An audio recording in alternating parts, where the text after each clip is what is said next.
pernah atau sudah ada yang melakukan hal yang sama. Ini sebagai contoh ya. Artinya kita melihat bahwa dengan cepatnya bisa melakukan perdamaian, terus akhirnya dilepas.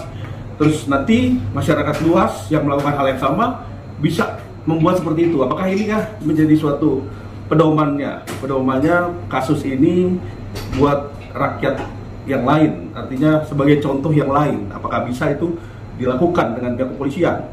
Terlalu cepat dan terlalu dini dilakukan penangguhan penahanan atau tahanan kota. Jadi ada dua jenis penangguhan, adalah penahanan kota atau penangguhan penahanan. Ya. Ada apa sebenarnya? Ya kan?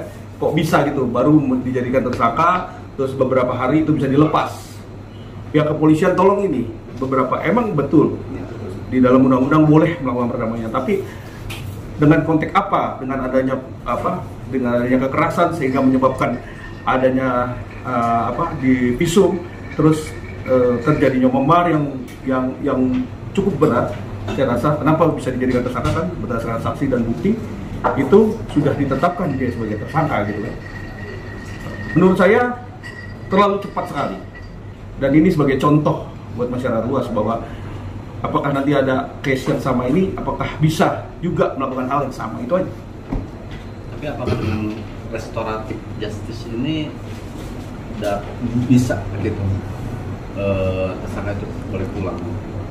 Ya, karena kita melihat dari segi undang-undang ya, yang namanya restoratif justice itulah yang ada di Perkap, bahwa Kapolri juga mendukung dengan adanya restoratif justice karena suatu hal yang bersikap pidana yang artinya tidak berat ya, itu bisa untuk dilakukan perdamaian. Artinya perdamaian dua belah pihak damai sehingga tidak ada saling dirugikan kan gitu.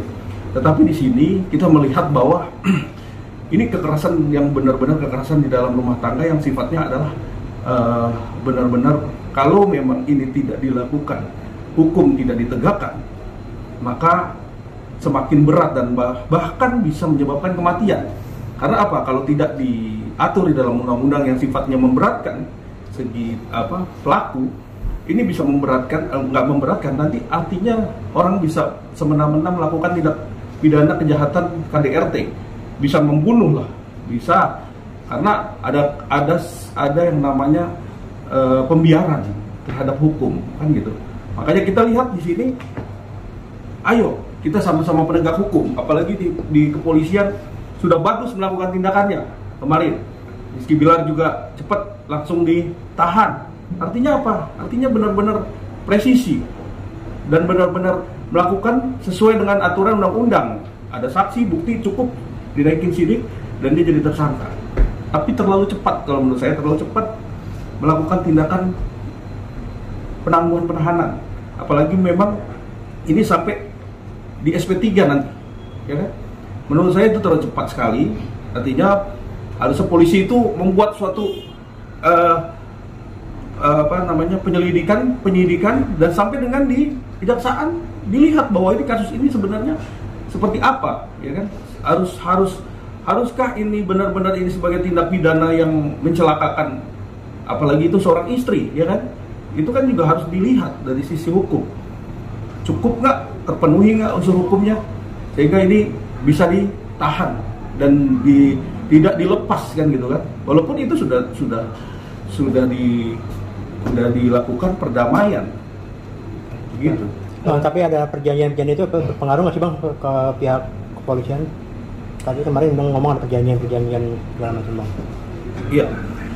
Perjanjian itu kan sifatnya adalah terikat dan mengikat antara pelapor dan terlapor. Tetapi kan proses hukum kepolisian yang punya wewenang berdasarkan undang-undang, berjalan di rules-nya undang-undang. Undang-undang tuh dengan adanya saksi bukti cukup sudah dilakukan pemeriksaan, dikaji sehingga terjadi adanya tersangka, terus akhirnya ditahan.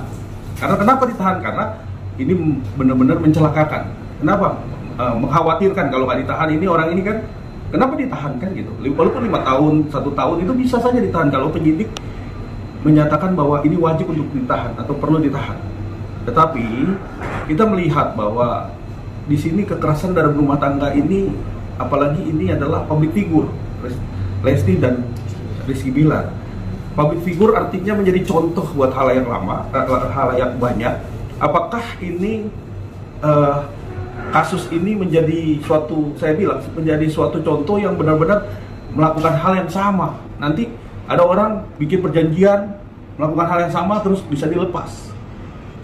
Ya, itu saya melihat dari sini ada apa sebenarnya dari pihak kepolisian ini bisa melepas dengan cepat gitu loh.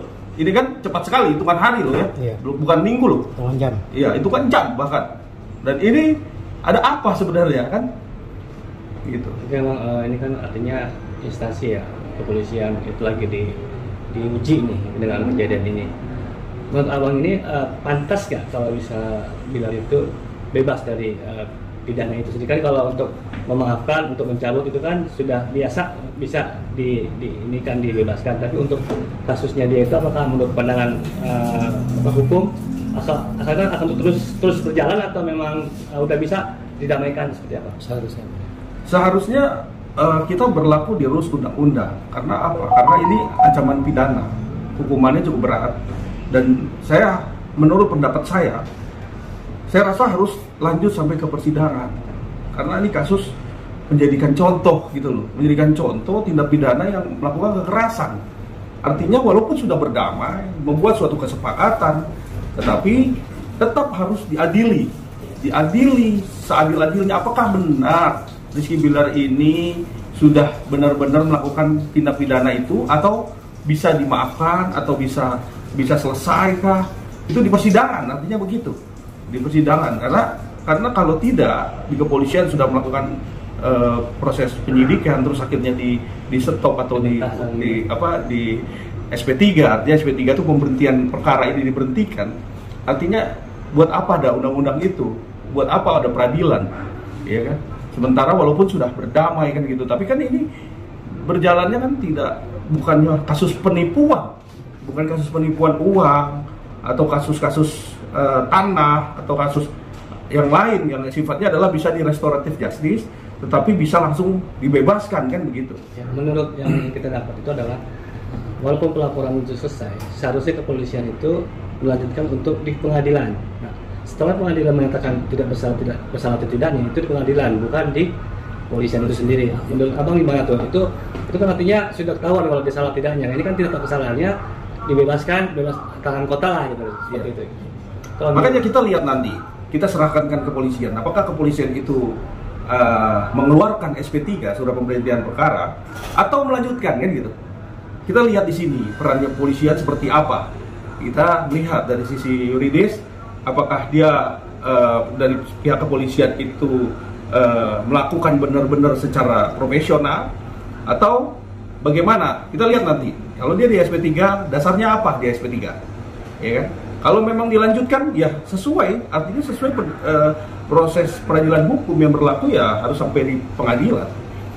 Bukan ini jadi prank buat kepolisian sendiri? Iya, makanya kalau nanti di SP3 ini bisa dikatakan ini prank. Apa? Karena bisa dilakukan siapa saja, ya kan? Siapa saja bisa melakukan itu, bisa berbuat itu, bisa tiba-tiba langsung dicabut, putus, bikin perjanjian, selesai urusannya kan, begitu. Oke.